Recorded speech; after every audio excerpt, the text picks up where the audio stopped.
Okay, good morning everyone. As Alice said, I'm Ian O'Toole from Lumenia Consulting. I'll introduce ourselves shortly. I suppose we were delighted when Monsoon asked us to get involved in this event because we think ERP is fundamental to enabling your successful journey with e-commerce and business-to-business e-commerce in particular. Maybe just a word on why we're talking about ERP at all today. I think of, I suppose, in your e-commerce platform, your customer interactions, whether they're sales orders coming in, returns, whether it's serving up customer account statements, or whatever it might be, is going to be presented in your e-commerce platform. Somewhere along the way, the transactions that are generated there are going to be accounted for in your ERP platform.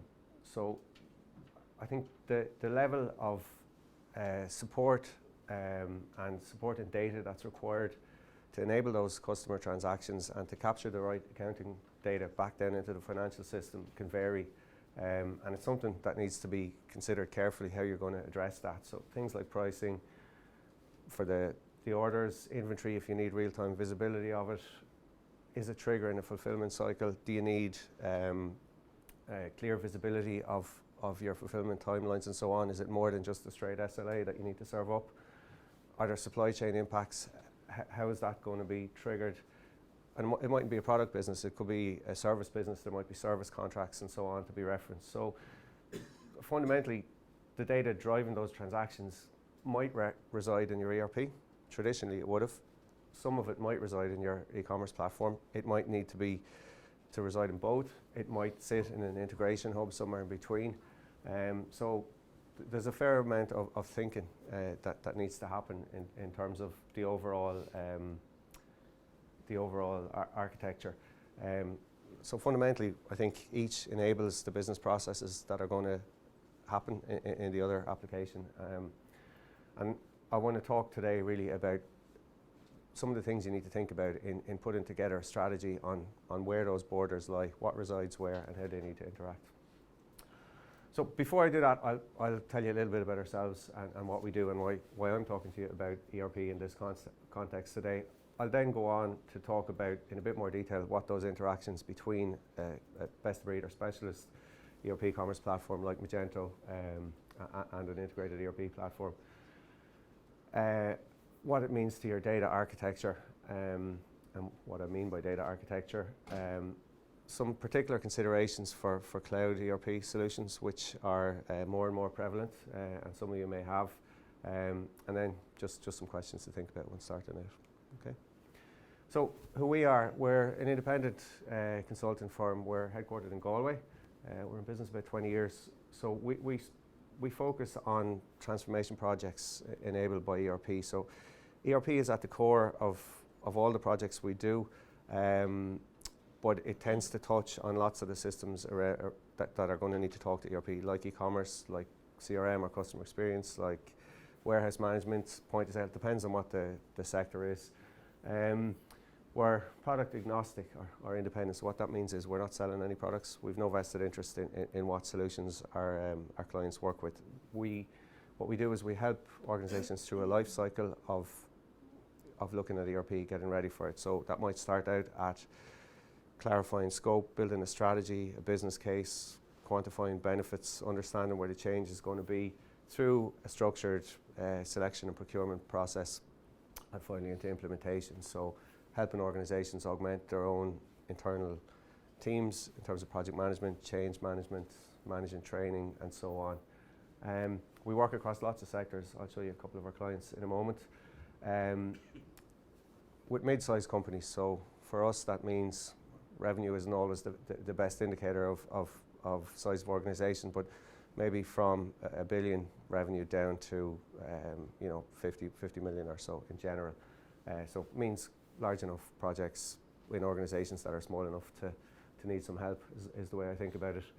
As I said, we're based in Galway. We do about 75% of our business in the UK.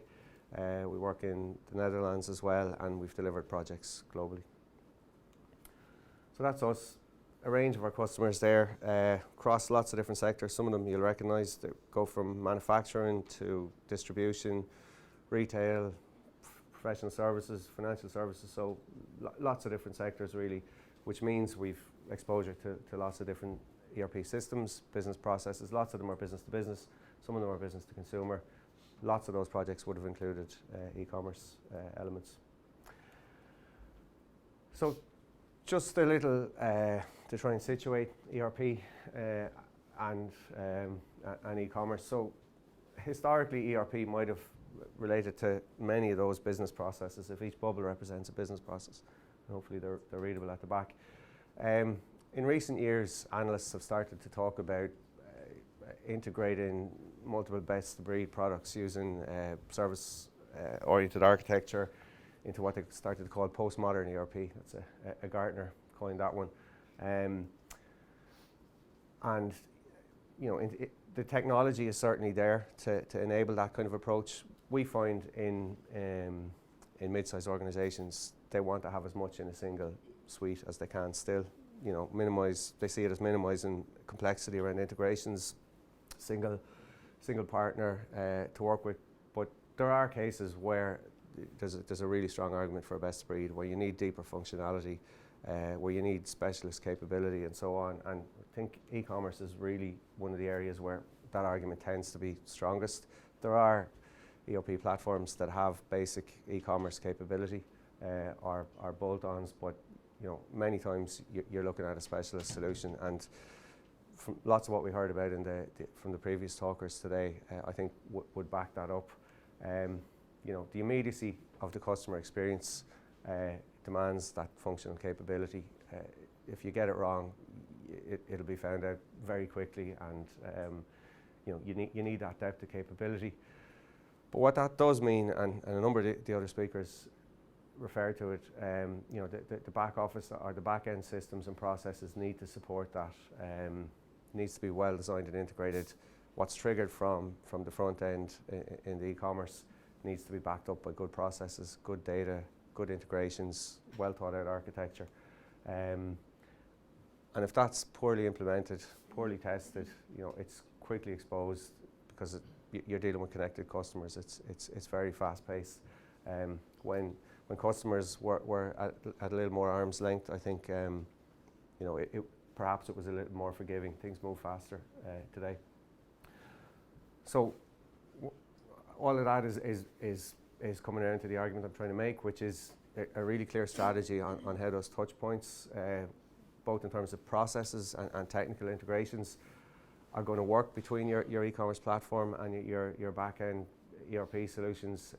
It's really fundamental to a good customer experience. So just to come back to that little diagram and talk about some of the questions that might drive decisions about where that data might reside, or how frequently it needs to be updated from one to the other, or different approaches that you might take to what I'm calling data architecture here. And what I mean by that is where it resides and what's the master of the data.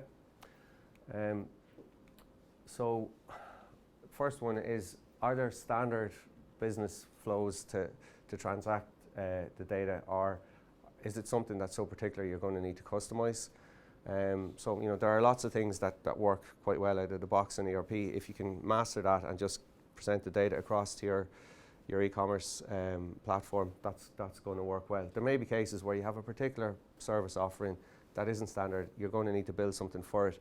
It might well be that the e-commerce platform has more flexibility and capability to do that than trying to do it back into a suite that has maybe more knock-on effects from customizations and upgrades. Is there dynamic data reference? What I mean by that is, when the customer is interacting with the front end, is it needing to go back and check very specific dynamic prices?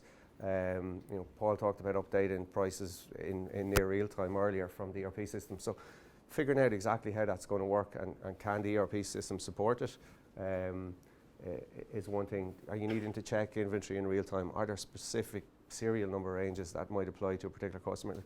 Different businesses have whole lots of different complexity that you might need to interact with there.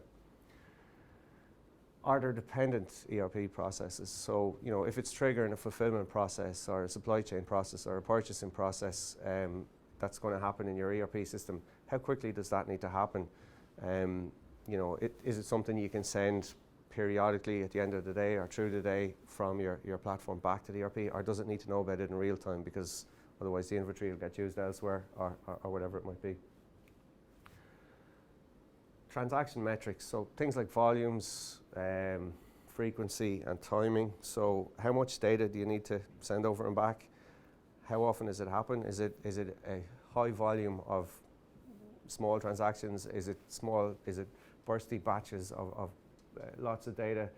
Is it 24/7? Is it during business hours? What kind of support and capability have you got in either system to handle those kind of transactions? What's the cost even of scaling up performance in one platform versus the other? So, you know, there's lots of things to think about there to land on the right answer, I think.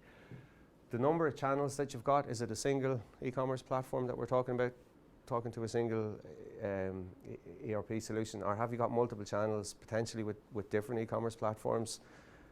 Might mean that you want to try and master that data in a single place, or are you replicating it? Does that mean does that mean that you need particular integration approaches? Does it need to get as sophisticated as an enterprise services bus in an SOA architecture? Are there native integration platforms in either the e-commerce solution or in the ERP solution that might work? And finally, and it may not be an exhaustive list, how are you going to report on it end to end? So, you know, we can think of a client we've worked with recently who had a very specialist kind of business process. A lot of the transactions, really, really high volume going on in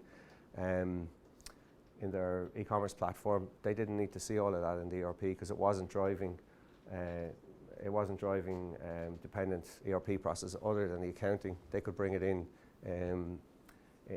a rolled up way, but they still needed to report on the detail that was being captured in the e-commerce. So they needed a data warehouse. They needed to be pulling data from multiple places and presenting it back. So all of those things, I guess, need to be considered when you're thinking about what are the transactions and processes that you're trying to manage across your platforms. A couple of comments about cloud ERP solutions and some different considerations they might bring. So we would see most new ERP implementations are now cloud in one shape or form. I guess it's old news across IT systems in general.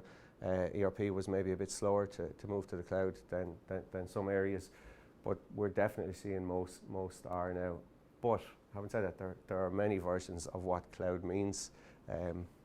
Maybe it's a marketing term, really. You know, from a multi-tenant public cloud where everyone is on the same instance, the same version, to a single tenant private cloud where you've much more control, and it's much more similar to hosting in a data center and in between. There's lots of different cloud options. Some of the solutions are tied to their own clouds, but more and more we're seeing flexibility in that. We've seen a couple of implementations of SAP in the last year that were implemented on the Microsoft Azure cloud. So there's much more flexibility and options really in those solutions today, which means increasing complexity for buyers. But what it also means is they may not all have the same options in terms of performance and so on. So if we think back to some of the points on the previous slide in terms of looking at performing with data transactions and how much data are you sending over and back between your platforms, what's available to you may depend on the cloud solution you have, or if you're looking at both together, or ERP as a precursor to e-commerce. As was mentioned in the first talk earlier, you know, it's a thing to consider based on where you're trying to get to. So the service levels that you can get from the different clouds are going to have an impact, which is what I'm saying. So performance, as I said, outage frequency is another one. So, you know, one of the things with moving to cloud ERP environments is there's less, you have less control as a customer over when those outages happens and how often upgrades happen. People would have deferred them oftentimes in the past. It's, at a multi-tenant public cloud ERP solution, you have much less control. As you move to private cloud and so on, you have more, but you still don't have unlimited control over that. So that might have an impact if you're servicing customers 24/7, 365. Finding a window to get those upgrades and outages done can be a challenge. And how scalable it is. It should seem, one of the things cloud should bring, scalability. You just add more resources to it. But again, it might depend on which clouds you've got and how they're integrated and so on. So some additional things to think about. So when you're starting out, we'll come back. I mentioned customer journey mapping as well. I mean, there's a lot of technical things to think about there in terms of how the systems talk to each other, but you do need to start at the start. What are you trying to get to with the customer? What customer journey should be supported? Which applications are going to support which elements of it? What does it mean to the requirements I've got? Does it mean I've got more complex or less complex requirements in my ERP? Does it mean I'm going to develop much more capability in the e-commerce platform, limit what I have to do in the ERP? What does that mean for the data architecture? What resides where? Do I need integration, technology, capability, and so on? The integration requirements, as I said, are they real-time, are they batch, and so on. What does it mean for my reporting requirements, as I said? So how am I going to get an end-to-end view of my customer transactions and journey across this landscape? We can't just think about the e-commerce on its own. And what kind of skill sets do I need to support it? If I've got very complex integrations, do I need an internal team to look after that, not just the technology? Have I got that? Is there a journey of change? People talk about change management and think about the business processes around the delivery of a service, rather sometimes without thinking about the support processes and what's going to be needed there. So within your IT team, is that going to bring additional requirements or requirements for additional support? As Paul talked about, getting that support from Monsoon, understanding what level of support you're going to need. Do I clearly understand what my business processes will look like to optimize this technology set? So, it's the customer journey supported by the business processes, supported by the technology. You can't look at any of them in isolation, and you need to look at them from start to finish, I think. So, in conclusion, if you are investing in a new channel, and I guess most of you are considering either investing in it or improving it, the business processes that deliver that product and service must be aligned with the channel. It's not just a technology project, and it's not just a platform project. It's the integrations between those platforms is really critical. It needs to be well thought out. Needs to be mapped. Looking at that end-to-end journey, as I said, the business processes, the change management that changes to those business processes is going to bring. Even designing a flow, investing in the technology, it impacts on people in the end of the day, and bringing them on that journey and managing that change is really important. We see it as one of the biggest reasons for failure in ERP projects, and I think that applies to e-commerce as well, that you need to manage that change internally so that you can support the new way of working. So really fundamentally, an integrated strategy is key. And I think that goes whether you're adding an e-commerce platform to an existing ERP supported business processes, or if you're looking at both the new, you really do need to have an integrated view that's clearly understood across the business. And that's what I wanted to say about integrated strategy. So I'm happy to take any questions. Any questions for Ian? Or I suppose in a landscape where you have an ERP system, a CRM system, yeah, and e-commerce, yeah, sitting across that, what's the suppose what are there some gotchas or things to think about in that, I suppose, type of a landscape from an integration point of view? Yeah, I guess I mean I talked about e-commerce and ERP in particular, but CRM will come into it, product information management. Like, you know, there's a whole kind of ecosystem of systems that need to talk to each other, that share data between them. I think it's really mapping the data flows that might need to happen, and then understanding where you might be replicating data, where is it going to be mastered, what the master data business processes are going to be like to control all of that, so that the flow is seamless, and so that, you know, when an order is made, everything that's supporting that is well connected. And so, I think that's really a key one. Bugbear of ours is just a whole catalogue management, if you want to put it that Yeah. way. It's like who can order what, and What application to do it in? well, yeah, or how to seamlessly create the integration, because inevitably their products are driven in different ways and different ways. Yeah. Also, it can be tricky to Yeah. align the way it's done across, particularly if you're getting that across platforms. Yeah, yeah. I think it's a matter of mapping it out. Manual for us today. Yeah, I think it's a matter of mapping it out, and like the more systems that are talking, probably the stronger the argument is to have something sitting in the middle, an integration hub that's orchestrating the movement. But there's cost and complexity to that too. You know, I think it's a matter of mapping it out and having ownership actually for what happens where. You know, the life cycle of the creation and management of those catalogues, who owns what at what stages, so that you can control it. Okay, thank Okay. you very much, Ian. Thank you Thank so you. much. It's great, thank you.